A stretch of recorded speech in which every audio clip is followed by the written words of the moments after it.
7 миллионов приветов. Сейчас такая тема вот тут.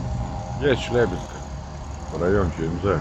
И, грубо говоря, вот просто возле супермаркета прохожу. Меня там как тормозят, притормаживают, грубо говоря. Мужчина, подойдите к мне сюда. Я говорю, что тут полиция сидит? Ну, я так понял, военный какой-то. Вот типа контракт не желаете подписать? Я говорю, если бы я желал его подписать, я бы его и так подписал дела. И там что, давай меня уговаривать. Я говорю, у нас что тут, это как на Украине, тут ЦК начинает. Вначале уговаривать сейчас будет, а потом спрашивать любого. Я нашу власть уважаю. Ну это как бы уже лишнее. Ну хочет он и так не делает. А это уже возле супермаркета, то есть людей так вот, это перебор.